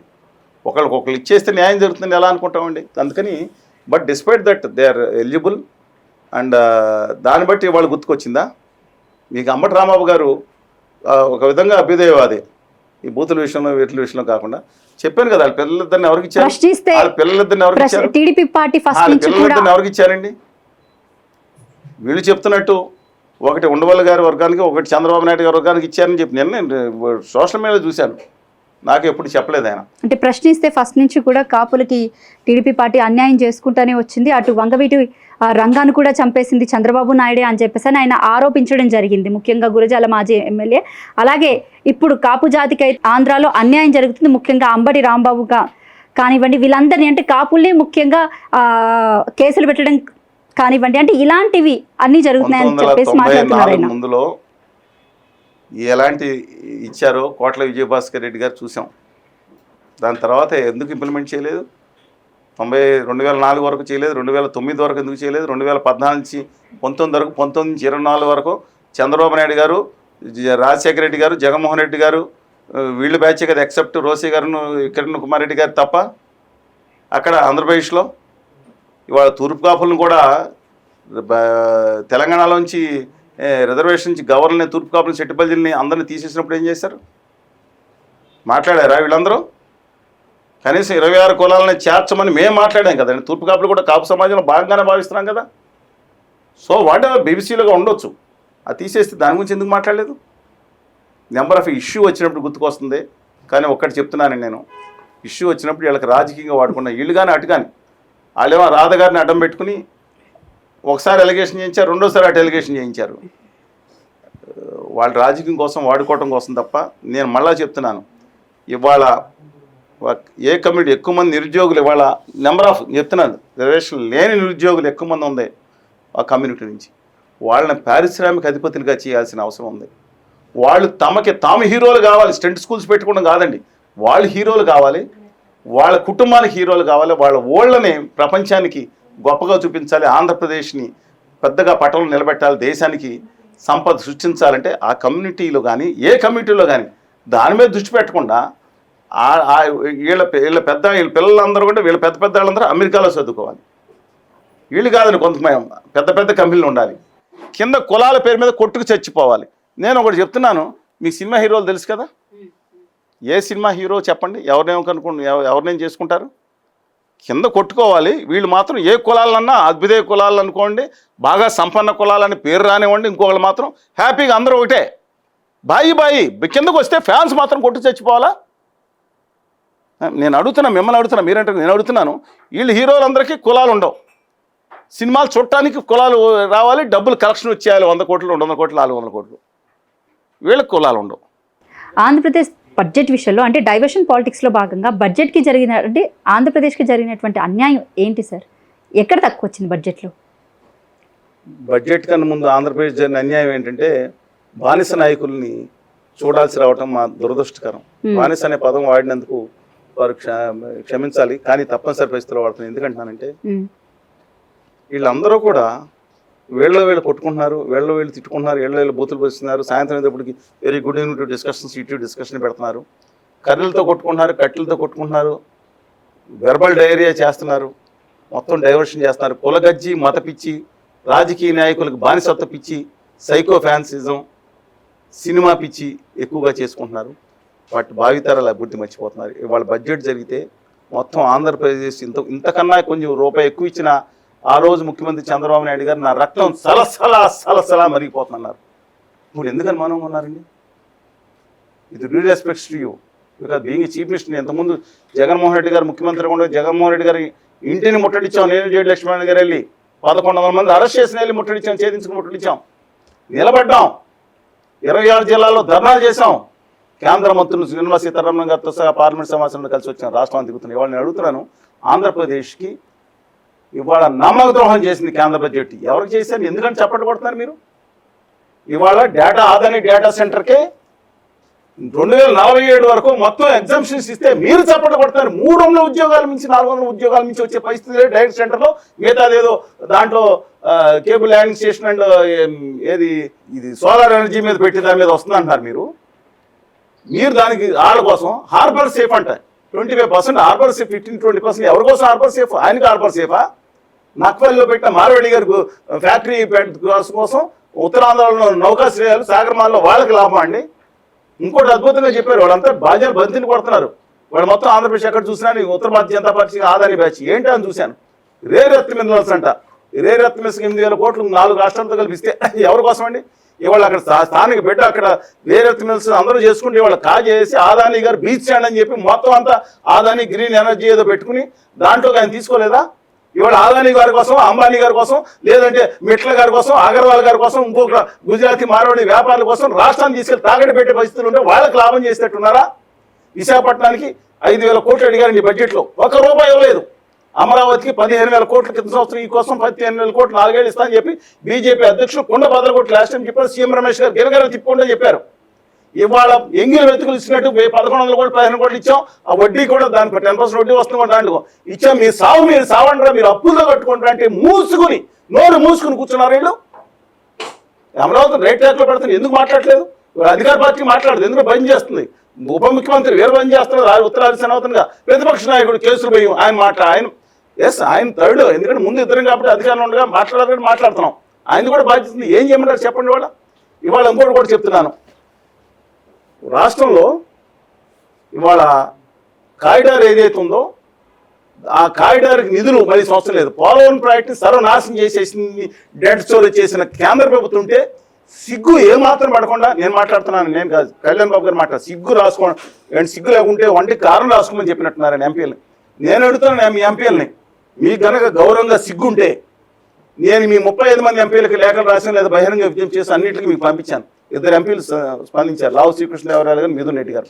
ధన్యవాదాలు సార్. వాటెవర్ స్థాయిలో వాళ్ళు స్పందించినా సరే నేను అడుగుతున్నాను, పోలవరం ప్రాజెక్ట్ని 135 అడుగులు డెడ్ స్టోరేజ్ ప్రాజెక్ట్గా సిగ్గు లేకుండా, శర్వ లేకుండా ద్రోహం చేస్తా కేంద్ర ప్రభుత్వ క్రితం 2025-26 బడ్జెట్లో పెడితే మీ అందరికి పెడితే మీరు రామ్మోహన్ రెడ్డి గారు ఆమోదిస్తే మీరందరూ ఎందుకు మాట్లాడలేదు? అమెండ్మెంట్ అడగలేదు. ఇవాళ ఈ సంవత్సరం బడ్జెట్లో అప్పుడే 12,900 కోట్లు పెట్టారు, ఏది డెడ్ స్టోరేజ్ చేసేటట్టు.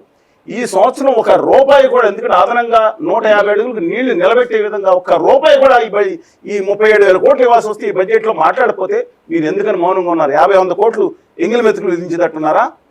నేను విశాఖపట్నం స్టీల్ ప్లాంట్కి మూల నిధి కింద 100 కోట్లు ఇచ్చారండి. మీ అబ్బా సొత్తా అది? విశాఖపట్నం మీ అబ్బా సొత్తా?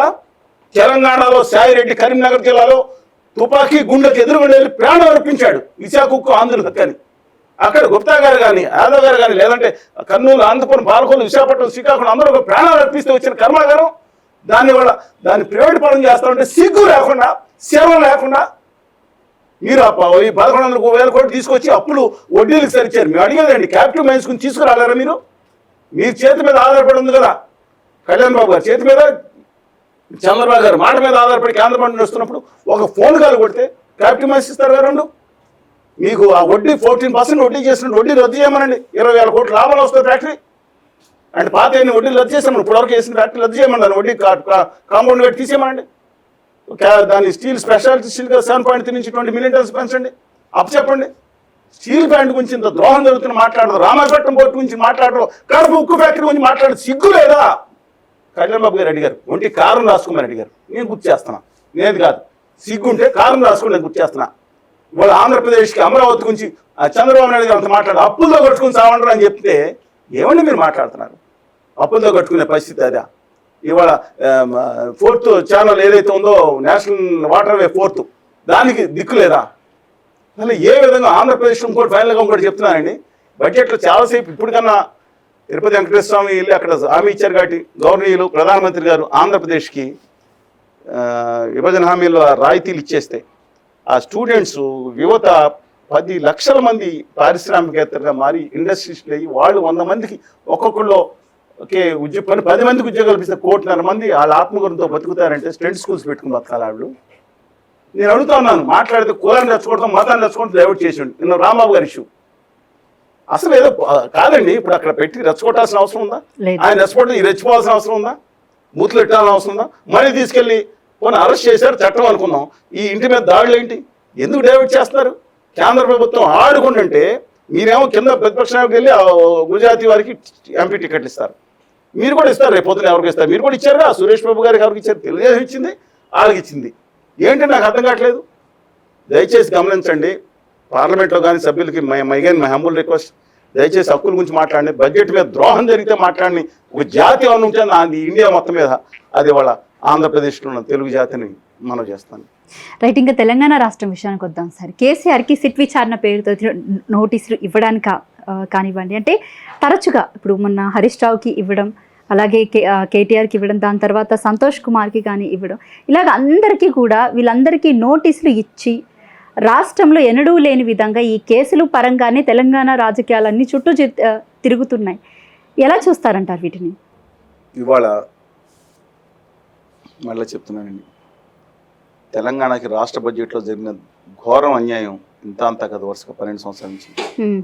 నిన్న ఫండ్స్ డివల్యూషన్లో కూడా పక్కనున్న 4 రాష్ట్రాలకి 50,000 కోట్లు, 49,000 కోట్లు, 60,000 కోట్లు వస్తుంటే తెలంగాణకి 25,000 నుంచి 31,000 కోట్లు. నాకు అర్థం కావట్లేదండి, ఎందుకు రాష్ట్ర ప్రభుత్వం ఖండించట్లేదు మరి దీని మీద? లాస్ట్ 12 ఏళ్ల బట్టి జరుగుతుంది ఇది. తెలంగాణ రాష్ట్రానికి ఒక్క నేషనల్ ప్రాజెక్ట్ ఇవ్వలేదు కేంద్ర ప్రభుత్వం. రైల్వే బడ్జెట్ లో చెప్పాను కదా మీకు, మొన్న లాస్ట్ టైం కూర్చున్నప్పుడు పొలారెడ్డి సీట్లు ఖాళీ అయిపోయింది. ఏంటా అని 100 పొలారెడ్డి సీట్లు పరిగెడుతున్నారు. ఓ దిల్దుక్ నగర్ నుంచి ఇక్కడ కోకట్పల్లి వరకు అటు ఇటు ఏంది పరిగెడుతున్నారు అనుకున్నా, వెంటనే క్రాకర్స్ పేలుతున్నాయి. శివకాశిని తీసుకొచ్చారు. ఏంది అడావిది ఏందన్న, మన బడ్జెట్ కు 1 కోటి రూపాయలు పెంచారండి. రైల్వే బడ్జెట్ రికార్డ్ బడ్జెట్ అని పేపర్లు వేసారు. పేపర్లు కూడా చూసుకోవద్దు. నిజమే, లాస్ట్ ఇయర్ 5,337 వేస్తే 38 1 కోటి రూపాయలు పెంచారు. దానికి ఆ జిఎం ఏం చేస్తాడు? ఎంప్లాయీ, ఆ కేంద్రంలో ఆదాని లాంటి పార్టీకి ఎంప్లాయీ. రికార్డు బడ్జెట్ ఇస్తే పేపర్లో చూసుకుంటారా? పోనీ వాళ్ళకైపోయింది. ఏం చేశారు అక్కడ? ఈ ముఖ్యమంత్రి ఏంటి, ప్రతిపక్ష నాయకులు ఏంటి, నేను గాడులు కాస్తానని అనకూడదు, కానీ ఏం చేస్తానని అడుగుతున్నా. ఈ డైవర్షన్ చేస్తున్నారు. ఇది నేను చెప్తున్నాను, ఎంత అన్యాయం జరుగుతుంది. వాళ్ళ ఉత్తరాది ఒక గుజరాత్ రాష్ట్రానికి 8,700 కోట్లు పెంచారు. 61,000 కోట్లు ఆ 2 రాష్ట్రాలకు ఇచ్చి తెలంగాణకి 5,300 కోట్లు ఇస్తే నిలదీయలేని చేతకాని సమాజాన్ని ఏమనాలి మనం? ఈ నాయకులు ఏమనాలి? ఆయన వీళ్ళు తిట్టుకుంటారు, వీళ్ళని తిట్టుకుంటారు. ఏందండి ఇది? ఇవాళ రేవంత్ రెడ్డి గారిని వాళ్ళకు ఒక అమ్మాయి, అవునండి, నైమిషా, సరే పేర్లు, ఎంగేజ్మెంట్ జరుగుతున్నప్పుడు రేవంత్ రెడ్డి గారు ఏ కేసు మీద లోపల ఉన్నారు? ఓటుకునేట్టు. ఆ తర్వాత రెండోసారి ఎందుకు అరెస్ట్ చేశారు? ఇంటికి వెళ్ళి వాళ్ళ భార్య బిడ్డలతో బెడ్రూమ్లో ఉండగా తలుపు బద్దలు కొట్టి ఎందుకు అరెస్ట్ చేశారు? డ్రోన్ అంట. నేను అడుగుతున్నాను, ఏమండి ఇవాళ కనీసం స్టేజ్ మీదకి వచ్చినప్పుడు ఎర్రబల్ దయాకర్ రావు గారు మిత్రుడు పక్కనే ఉన్నారు, నా పక్కన రేవంత్ రెడ్డి గారు పక్కన, ఇద్దరు మాట్లాడుకుంటుంది. ఏంటి మీ ఇద్దరికి ఏమైందన్న? నేను మాట్లాడటానికి వీల్లేదని కోర్టు ఆదేశాలు ఇచ్చిందన్నారు రేవంత్ గారు. స్టేజ్ మీద వీడియో చూడండి, మేము మాట్లాడుకుంటూ కూడా వచ్చింది కదా బయటికి. అదేంటంటే రాజకీయ నాయకులతో మాట్లాడకూడదన్నా, నాకు తెలిసినంత రాజకీయ నాయకులు ఎక్కడో మాట్లాడుకునే పరిస్థితి ఇచ్చారు. నేను 1 గంట కూడా ఉన్నాను, ఈ కార్యక్రమం అంతా బయలుదేరి వెళ్ళిపోతారు, 5 గంటలు టైం ఇచ్చారు. ఆయన అలా చేసింది ఎవరు? ఆ తర్వాత బద్దలు కొట్టింది ఎవరు? ఆయన ఈరోజు చేసింది కేసీఆర్ గారు అనుకో. ఇవాళ కేసీఆర్ గారి కుటుంబం ఒక ఫంక్షన్ తెలంగాణలో దావత్ జరుగుతుందంటే డెఫినెట్గా మందు పార్టీ ఉంటుంది, ప్లస్ మొక్క ఉంటుంది, అంటే నాన్ వెజ్ ఉంటుంది. ఎక్సెప్ట్ బ్రాహ్మణ్స్ తప్ప, వైశ్యాస్ తప్ప, మిగతా అన్ని చోట్ల పైన అన్ని సమాజాల్లో 99% కూడా ఉంటుంది. వాళ్ళు కూడా కొన్ని పెడతా ఉన్నారు. ఆ ఫంక్షన్కి వెళ్తున్నప్పుడు ఇంకా లెక్కర ఈ బాటిల్ ఉందని ఈ ప్రభుత్వం వేధించింది. ఇవాళ కేసీఆర్ గారు ఎవరు అనుకున్నా ఎవరు కాదనుకున్నా తెలంగాణ ఆయన కాకుండా ఇంకొక వ్యక్తి కనుకుంటే ఎట్టి పరిస్థితుల్లో తెలంగాణ వచ్చేది కాదు. No second thought in that. ఒక హింసావాదానికి వెళ్లకుండా ఆయన మాటలో పదజాలాన్ని తీవ్రంగా వ్యతిరేకిస్తున్నారు. ఆయన ఒక్కడే తెలంగాణ తీసుకొచ్చారు. ఆయన తెలంగాణ తీసుకురావటంలో ముఖ్య కేసీఆర్ గారు లేకుండా ఉంటే మిగతా అందరి సహకారం, ప్రాణ త్యాగాలు అన్ని ఉన్నా దాన్ని ఛానలైజ్ చేసింది. ఎస్, దానికి ఉన్న అడ్వాంటేజ్ తీసుకునే అధికారంలో కూడా వచ్చిన వ్యక్తి కేసీఆర్ గారు. Though I differ with him in number of issues. నిజాన్ని నిర్భయంగా ఒప్పుకోవాలి మనం.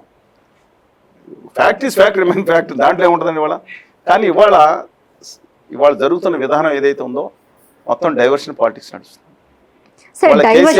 సరే డైవర్షన్ లో భాగంగా కానివ్వండి, ఏదైనా కానివ్వండి, బట్ అయినప్పటికీ కూడా మాజీ ముఖ్యమంత్రికి నోటీసులు అనేది వాళ్ళ ఇంటి గేట్ బయట అతికించడాన్ని కానివ్వండి, లేకపోతే ఫోన్ ట్యాపింగ్ అనేది ఇల్లీగల్ ఫోన్ ట్యాపింగ్ అని చెప్పేసి అని ఇటు సిపి సజ్జనార్ కూడా ఈ రకంగా వ్యాఖ్యానించడాన్ని అసలు అంటే ఎలా చూడొచ్చు అంటారు? ఫోన్ ట్యాపింగ్ నాకున్న దోకొచ్చింది, దోకాదు మొన్న. ఈవెన్ హరీష్ రావు గారు వెళ్తే మీ ఫోన్ కూడా ట్యాపింగ్ అని చెప్పారంట. How far it is true ఉంటున్నాం. మీరు సమ్మతిస్తున్నారా? వ్యక్తిగత విషయాలని భార్య భర్తలు మాట్లాడుకుని దాన్ని కనుక ట్యాప్ చేస్తే దాన్ని మీరు సమ్మతిస్తారా? ఎందుకు సమర్థిస్తాం? సింపుల్ క్వశ్చన్ అయిపోయింది కదండి. దుర్మార్గంగా ఒక దేశ వ్యతిరేక శక్తులు కానీ మిగతా వాళ్ళు కానీ ఇంటెలిజెన్స్ వేయటం అనేది తప్పు కాదు. ఎప్పుడో చిన్నప్పటి నుంచి అప్పుడు ఫోన్ ట్యాపింగ్ లేనప్పుడు కూడా వాళ్ళు ఏం చేస్తారు, గవర్నమెంట్స్ వివరాలు ఇచ్చేవారు. అది వేరు. గన్మెన్సే ప్రాబ్లం. నాకు 2+2 గన్మెన్ ఉండేవారు, అదే 4 ఉండేవారు గన్మెన్స్. అది వేరే సంగతి. మీకు తెలుసు ఉద్యమం సమయంలో. Please verify. ఇవాళ నేను ఒకటి ఏమనుకుంటున్నానంటే అండి, ఇవాళ నోటీసులు ఇవ్వటం కాదు, దాని మీద చిత్తశుద్ధి ఉంటే డెఫినెట్గా కాళేశ్వరం మీద కానీ ఇది ఫోన్ ట్యాపింగ్ కానీ దీని మీద సిద్ధాంతపరంగా విచారణ చేయొచ్చు. చెప్పండి సార్, అంటే మీరు సుదీర్ఘంగా రాజకీయాల్లో ఉన్నటువంటి వ్యక్తి, మీకు తెలిసే ఉంటుంది, మీరు ఎంతో మంది ముఖ్యమంత్రులను కూడా చూసే ఉంటుంటారు. ఫోన్ ట్యాపింగ్ అనేది లీగలా ఇల్లీగలా? ఫోన్ ట్యాపింగ్ అనేది మళ్ళీ ఇప్పుడు మీరు ఆర్నబ్ గోస్వామి గారు రూపంలోకి వెళ్ళిపోయారు. మీరే ఆరోపణ చేస్తారు, మీరే విచారణ చేస్తారు, మీరే వాదన చేస్తారు, మీరే శిక్ష వేస్తారు, మీరే దాన్ని ఊరి కూడా వేసేస్తారు. ఊరేసిన తర్వాత సంతాప తీర్మానం మీరే పెడతారు. మళ్ళీ దాని మీద చర్చ వెరీ గుడ్ ఈవినింగ్ ఇవాళ చర్చ చేసామంటారు. జర్నలిస్టుల్లో కొంతమంది వేరండి. మీరంటే డజంట్ మీన్ యూ జర్నలిస్ట్. నేను అడుగుతా ఉన్నాను, ఏమంటే ఫోన్ ట్యాపింగ్ అనేది మామూలుగా అంత అవసరమైనంత మటుకు చేయవచ్చు. వ్యక్తుల విషయాల్లో, మిగతా విషయాల్లో, పర్సనల్ విషయాల్లో కనుక వెళ్ళినట్టుంటే అది ఇల్లీగల్, చాలా తప్పు. నైతికంగా కూడా ఇల్లీగల్ అనేది చట్టం 2 ఉన్నాయి. చట్టం, ధర్మం 2 ఉన్నాయి. ఆధారాలు కూడా లేవు. ఆధారాలు ఉంటేనే తప్పు చేయమని చట్టం, ధర్మం 2 ఉంటాయి. అంటే ధర్మమైనవి చట్టంలో ఉండవు, చట్టంలో ఉన్నవన్నీ ధర్మమైనవి కాకపోవచ్చు కొన్ని. కానీ ఈ 2 విధాల విషయంలో కూడా అనైతికమైంది. మిగతా విషయాలు, పర్సనల్ విషయాలు ట్యాప్ చేయటం లేదా అనైతికమైంది. అది చేశారు అని నిరూపణ అయితే మాత్రం ఖచ్చితంగా నేరమే. అంటే ఫస్ట్ నుంచి కాంగ్రెస్ గవర్నమెంట్ వైఖరి చూస్తుంటే మాత్రం మనకి ఫస్ట్ నుంచి వీళ్ళు చేస్తున్నటువంటి ఆరోపణలే తప్ప ఇప్పటి వరకు ఏది కూడా నిరూపించబడినటువంటి సందర్భం అయితే కనిపించలేదు. కాంగ్రెస్ పార్టీ అనేది ఒక మహాసముద్రం. ఆ మహాసముద్రం ఒక సముద్రం కాదు, పిల్ల సముద్రం ఎన్ని కలుస్తాయో. దాన్ని నాకు అర్థం కావట్లేదు. ఎలాగ రేవంత్ గారు మేనేజ్ చేస్తున్నారో తెలియదు. మనం 2014 చూసుకున్నా, 19 చూసుకున్నా, కాంగ్రెస్ పార్టీకి 5 కన్ఫర్మ్ చీఫ్ మినిస్టర్లు, 5 RAC chief minister, reservation against cancer chief మినిస్టర్లు, 5 వెయిటింగ్ లిస్ట్ చీఫ్ మినిస్టర్లు ఉండేవారు. ఇవాళ కూడా ఆ పార్టీ యొక్క డైరెక్షన్ రేవంత్ రెడ్డి గారు ఈ స్థాయికి అంటారు వెళ్ళటానికి ఆయనలో పుట్టుగొల్పిన ఆయన మీద చేసిన కక్షాదింపుల కారణం. ఇవాళ కూడా అదే విధంగా ఈ ప్రభుత్వం కనుక చేస్తే టీఆర్ఎస్కి 40 వచ్చినాయి, రేపొద్దునే కాంగ్రెస్ పార్టీ ఇంకా తక్కువ వచ్చే అవకాశం ఉంది. చట్ట ప్రకారం వ్యవహరించవచ్చు, లేదంటే మిగతా చేసుకోవచ్చు. కానీ కక్షాదింపులే ధ్యేయంగా పెట్టుకుంటే మాత్రం అబ్సల్యూట్గా ప్రజలు మళ్ళీ అప్పుడు ఇచ్చిన తీర్పు తిరిగి రివర్సల్ ఇస్తారు. అంటే ఒక్కసారి మనం ప్రజల పరంగా మాట్లాడుకుంటే కనుక ఇప్పటి వరకు ప్రజలు ఎవరు 6 గ్యారెంటీలు అరగట్లేదు కదా, హామీలు ఎవరన్నారు మీతో అరగట్లేదు? రండి, మీ ఊళ్ళో రాజకీయ నాయకులు డైరెక్ట్ గా మీడియా ముఖంగా చెప్తున్నారు. అలాగే చెప్తారండి. ఇప్పుడు హనుమంతరావు గారు మాట్లాడారు, ఏడిస్తాం బిడ్డ, నా 1,50,000 అయిపోయింది బంగారం, తొల ఏడని తీసుకొచ్చి ఇస్తామన్నారు. మరి హామీలు ఇచ్చినప్పుడు గాల్లో తీసుకొచ్చి అప్పుడు చెప్పమన్నారండి ఎవరన్నా? పోనీ కనీసం వివరణ ఇచ్చారు ఇవాళ వరకు? ఆయన ఏదో మాట్లాడని చెప్తే అన్ని హామీలు సాధ్యం, గాల్లో హామీలు తీసుకొచ్చి ఇస్తా ఉంటారు, అధికారంలోకి వచ్చిన పక్కన పెడతా ఉంటారు. బట్ ఒకళ్ళు కాదు, వాళ్ళు కాదు, ఎవరైనా 2014 నుంచి 2023 9.5 సంవత్సరాలు ఉంది. ఏమయ్యా ఆంధ్రాలో ఏమవుతుంది మీకు? ఏది 2 బెడ్రూమ్ ఇల్లు ఉన్నదా? గొర్రెని తీసుకొచ్చి ఏడగట్టేసుకుంటూ ఏడపట్టుకుంటూ అన్న కేసీఆర్ గారు ఎన్ని 2 బెడ్రూమ్ ఇల్లు కట్టించారు? నేను అడుగుతున్నానండి. ఓకే, పెన్షన్ పెంపకం అప్పుడంత చేశారు, ఎన్నాళ్ళ తర్వాత చేశారు, ఇప్పుడు అసలు చేయట్లేదు కదా. లేదు, అదే పెన్షన్ నడుస్తుంది. పెన్షన్ 4,000 చేస్తామన్నారు జనవరిలో, ఇంకా చేయలేదు. అది ఏం జనవరి అండి, అయిపోయింది. ఇప్పుడు కాదు, జనవరి లాస్ట్ ఇయర్ డిసెంబర్లో వచ్చిన తర్వాత అప్పుడు అన్నారు, ఆ తర్వాత అన్నారు. అందువల్ల నెంబర్ ఆఫ్ ఇష్యూస్ ఆలోచించుకుని ఇవాళ అదృష్టవశాత్తు తెలంగాణ ఎంత ముందుకెళ్ళిందంటే 2014 నాటికి యాక్చువల్గా ఉమ్మడి ఆంధ్రప్రదేశ్ ఏర్పడిన నాటికి అంటే 2:5 ఆంధ్రప్రదేశ్ తెలంగాణ, అంటే 5 ఆంధ్రప్రదేశ్లో వరి ఉత్పత్తి ఉంటే 2 ఏమో తెలంగాణలో ఉండదు, 1.5. ఇవాళ రాష్ట్రం ఏర్పడే ముందు నాటికి 2013-14 కన్నా ఆంధ్రప్రదేశ్ దానికంటే తెలంగాణ ఉత్పత్తులు దాటేసింది. ఇవాళ ఎంతో తెలుసా మీకు? 16.1 ఉంటే ఆంధ్రప్రదేశ్ 7.3, సగం కంటే తక్కువ ప్రొడక్షన్. ఈ దేశంలో నెంబర్ 1 స్థానానికి ఉత్తరప్రదేశ్ అన్ని రాష్ట్రాలను కొట్టి పశ్చిమ బెంగాల్ కొట్టి నెంబర్ 1 స్థానానికి వెళ్ళింది తెలంగాణ. ఇవాళ పర్ క్యాపిటల్ ఇన్కమ్ నా చిన్నప్పటి నుంచి కలగనేవాడిని. ఇప్పుడు ఏ గవర్నమెంట్ కానివ్వండి, ఇంతకుముందు గవర్నమెంటే అప్పటికే చేరుకుంది, ఇప్పుడు కూడా నిలబడి ఉంది. ఎప్పుడు ఆంధ్రప్రదేశ్లో పర్ క్యాపిటల్ తలసరి ఆదాయంలో ఎప్పుడు పైకి వస్తాయి, దేశంలో నెంబర్ 1 స్థానానికి వెళ్ళింది తెలంగాణ వాళ్ళ last 7-8 years. You should appreciate. నిలబెట్టుకునే విధానం మీద ఉండాలి. నేను ఒకటే చెప్తాను, కక్షాదింపు కంటే కూడా రాష్ట్ర అభివృద్ధి మీద దృష్టి పెట్టాల్సిన అవసరం ఉంది. కేంద్రంలో జరుగుతున్న మోసాల మీద, ఆ తెలంగాణ చేస్తున్న మోసం మీద నిలదీసి దాని మీద దృష్టి పెట్టాల్సి ఉంది. ఇవాళ కూడా బడ్జెట్లో ఒక నేషనల్ ప్రాజెక్ట్ ఇవ్వలేదండి. ఇవాళ కాజీపేట కోచ్ ఫ్యాక్టరీని బిఫోర్ లాస్ట్ ఇయర్ అని చెప్పి వాళ్ళు తీసుకొచ్చి దాన్ని స్కేల్ డౌన్ చేసేసారు. మాట్లాడే నాదుడు లేడు.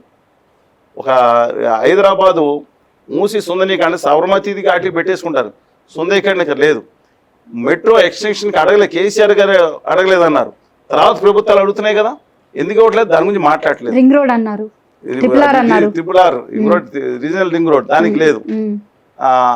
ఆంధ్రప్రదేశ్కు ఓఆర్ఆర్, అమరావతికి ఓఆర్ఆర్కి ప్రకటించారు, కేంద్ర ప్రభుత్వం చేస్తూ ఉంది. తెలంగాణకు మాత్రం అంటే ఆంధ్రప్రదేశ్కి ప్రత్యేక హోదా విభజన హామీలో 99% రావాల్సిన దానికి నమోదరం చేసింది. తెలంగాణకైతే నయవంచిన 11.5 సంవత్సరాల నుంచి కళ్ళార్పకుండా కేంద్రం నాదని గారు ఉత్తర భారతీయ జనతా పార్టీ చేస్తుంది. సత్యం నేను చెప్తున్నాను. ఇక్కడ ఆ పార్టీ అభిమానులు కూడా బండి సంజయ్ గారు ఫైట్ చేస్తారు, కానీ ఈ విషయంలో ఫైట్ చేయట్లేదు. నిన్న సిట్ విచారణలో భాగంగా హైదరాబాద్ కి కేసీఆర్ రావడం జరిగింది. తెలంగాణ రాష్ట్ర వ్యాప్తంగా నందినగర్ లో విచారిస్తా ఉన్నప్పుడు వచ్చారు ఆయన. అవును. అయితే నిన్న తెలంగాణ రాష్ట్ర వ్యాప్తంగా నిరసనలు వ్యక్తం చేసిన విషయం మీకు తెలుసు. జీవన్ రెడ్డి గారు గట్టిగానే మాట్లాడారు. అవును, సత్యనారాయణ గారి మీద. తర్వాత రాష్ట్రంలో అనేక ప్రాంతాల్లో దాదాపు 15 చోట్ల 20 చోట్ల కూడా గట్టిగా ప్రజలు వచ్చి నిరసన వ్యక్తం చేశారు. అంటే కరెక్ట్. విచారణ చేయడం తప్పే కాదు, తప్పే అవుతుందండి. విచారణ చేయడం తప్పు కాదు, లేకపోతే నిరసన వ్యక్తం చేసే విషయం ఏదైతే నిరసన వ్యక్తం చేసే హక్కు ఉంది.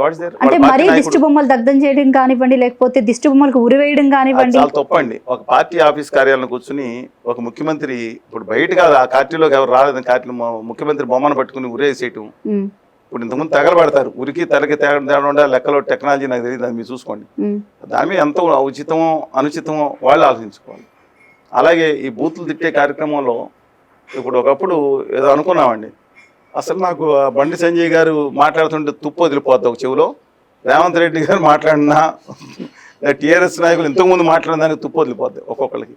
కనీసం భాషని అదుపులో భాష అంటే ఆ పదజాలాన్ని అదుపులో పెట్టుకోవాల్సింది కాకుండా డైవర్ట్ అయిపోతుంది. తెలంగాణలో కూడా హక్కుల కోసం, ఇవాళ కృష్ణా జలాల కోసం ఇవాళ ఏదైతే ఉందో తెలంగాణ రాష్ట్రానికి వ్యతిరేకంగా కేంద్ర ప్రభుత్వం అఫిడవిట్ జారీ చేస్తే, ప్లస్ ట్రిబ్యునల్లో వ్యతిరేకంగా ఈ 2 రాష్ట్రాలకి, తెలుగు రాష్ట్రాలకు వ్యతిరేకంగా పైన 2 రాష్ట్రాలకు అనుకూలంగా సిగ్గు విడిచి ఇక్కడ నమ్మక ద్రోహం చేస్తుంటే దాని మీద ఎందుకు మాట్లాడలేకపోతాం?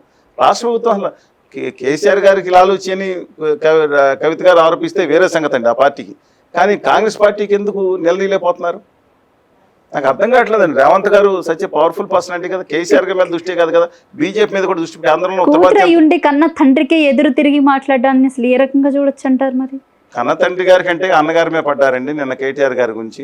మీకు జోక్ ఉంది, సినిమాలో ఏదో సినిమాలు చూశారు, శత్రువులు ఎక్కడ ఉండరో మారు వేషాలు వేసుకుని అక్కా చెల్లెల రూపంలో సొంత ఇంట్లోనే తిరుగుతూ ఉంటారని ముగ్గురు అనుకున్నారంట. తేజస్విని యాదవ్ గారు, కేటీఆర్ గారు, జగన్ ఒకే రోజు, అంటే 30వ తారీఖు అనుకుంటా, మన ఈవిడ ఎవరో వైఎస్ఆర్ తెలంగాణ పార్టీ మాజీ అధ్యక్షురాలు, పక్క రాష్ట్రాన్ని ఆంధ్రప్రదేశ్ సంబంధం లేదని కుండ బద్దలు కొట్టి పాలేరు నుంచి ఎప్పుడు అవుతాను, తెలంగాణకు ముఖ్యమంత్రి అవుతానని ఘంటాపథంగా గవర్నర్ షర్మిల గారు అక్కడికి వెళ్ళి ఆ జగన్ గారిని తగులుకున్నారు, గట్టిగా స్టేట్మెంట్స్ ఇస్తే. ఏమని అసలు ఆవిడ కావాల్సిన జగన్ గారు ఆవిడకి కావాల్సిన ఏదో ఆస్తి ఇచ్చేస్తే ఏమండి ఆవిడే చెప్పారు ఆస్తి ఇచ్చేస్తే సెటిల్ అయిపోతుంది కదా. ఆవిడ తెలంగాణకి వెళ్ళి ఆవిడ పోటీ చేసుకుని అక్కడ ముఖ్యమంత్రి అయితే పోటీగా కవిత గారు కూడా నేను ముఖ్యమంత్రి అయితే అని మాట్లాడారు కదా. ఇద్దరు పోటీ చేసుకుంటారు కదా.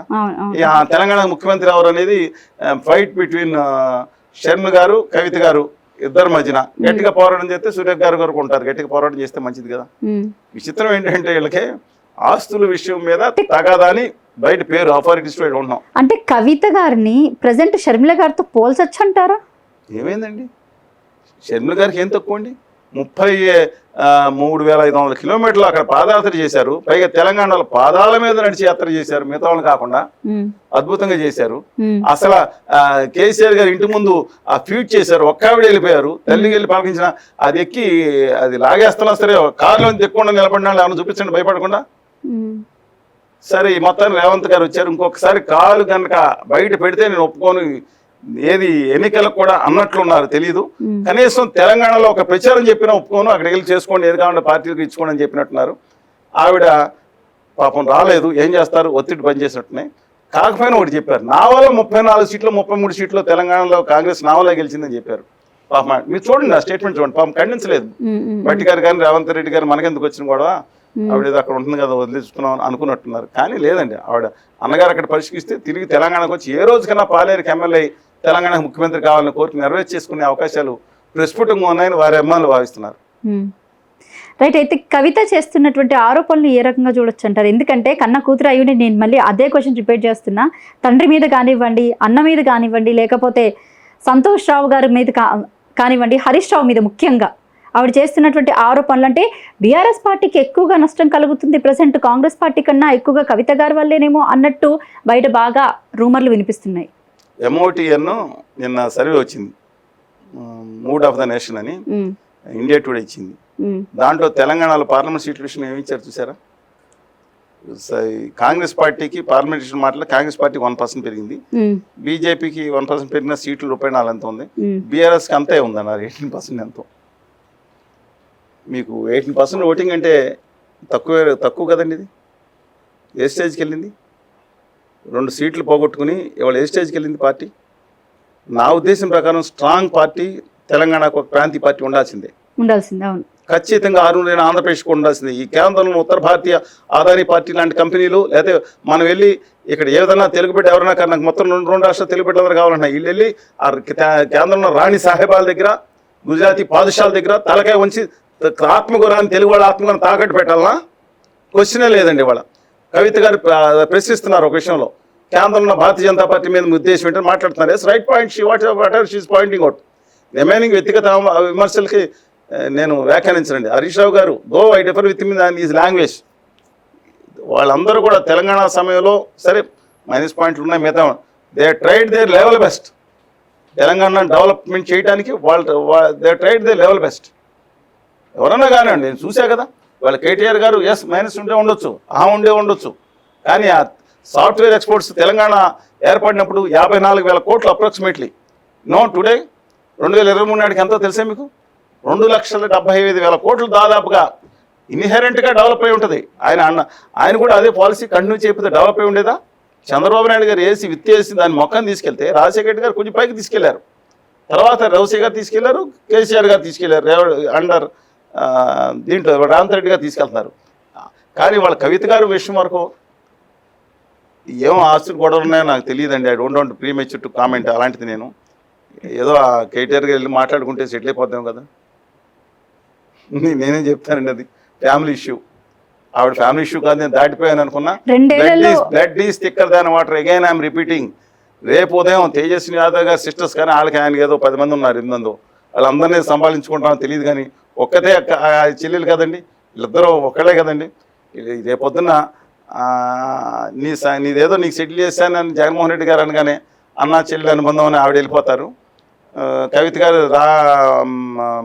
మనందరం రక్త సంబంధం ఎక్కువ అనగానే కవిత గారు వెళ్తారు లేదో దట్స్ అప్ టు హర్. 2 ఏళ్లలో తెలంగాణ రాష్ట్రం పరిస్థితి అందరం చూసుకుంటానే వచ్చాం.